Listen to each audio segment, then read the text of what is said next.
Imagine being 16 years old. You're still in school. You don't have a career. You don't have life experience. And suddenly, you become a millionaire.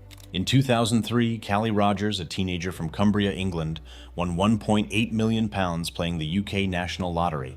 At the time, she was the youngest lottery jackpot winner in UK history. But what followed wasn't a fairy tale. It was a cautionary story about sudden wealth, youth, pressure, and regret. Before we jump in, make sure you like this video, subscribe, and hit the bell icon so you never miss any of our videos on what happens when luck strikes. Now let's dive in. The win. In July 2003, Callie Rogers was just 16 years old, working as a checkout girl at a co-op supermarket in Brampton, Cumbria. She earned around £3.60 per hour.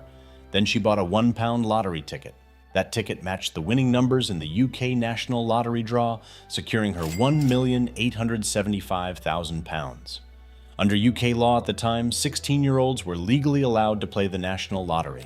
Overnight, Rogers became Britain's youngest lottery millionaire. She posed for photos, she appeared in the press, and she was thrust into the spotlight before she was legally an adult in most parts of the world. After taxes and structured payments, she had access to the majority of the prize, and she was 16. So what does a teenager do with nearly £2 million? In interviews over the years, Rogers has spoken candidly about how overwhelming it was. She bought designer clothes, cars, and luxury vacations. But the spending didn't stop there. According to multiple UK media reports, Rogers said she spent large sums on cosmetic surgery, including breast augmentation, expensive gifts for friends, helping family members financially, and parties and nightlife. She has publicly estimated that she spent approximately £250,000 on cosmetic procedures alone.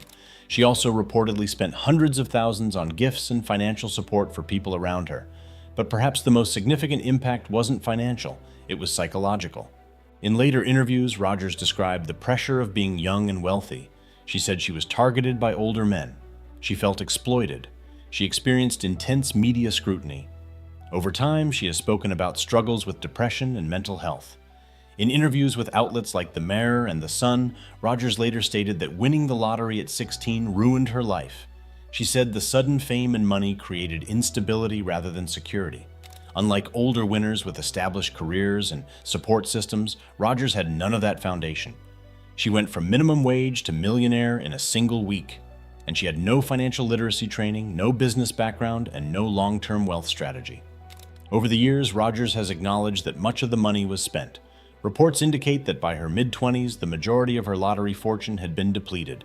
She later returned to regular employment, working jobs including cleaning and care work. In multiple interviews, she has expressed regret, not necessarily about the win itself, but about her age at the time. She has publicly advocated for raising the minimum age to play the lottery, arguing that 16 is too young to handle that kind of financial shock.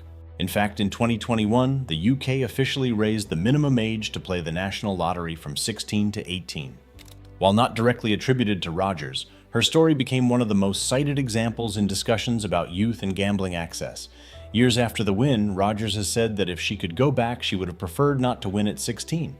She has said the money brought stress, public attention, pressure from others, emotional instability. In interviews, she stated she would rather have lived a normal life, but she has also emphasized growth. She has said she learned lessons about trust, relationships, and responsibility, and importantly, she survived the experience. Not all lottery stories end in total collapse. Some become long-term cautionary tales. Callie Rogers' story raises bigger questions. Is sudden wealth dangerous for young people? Should lottery age limits be higher? Is it the money that ruins lives or the lack of structure around it?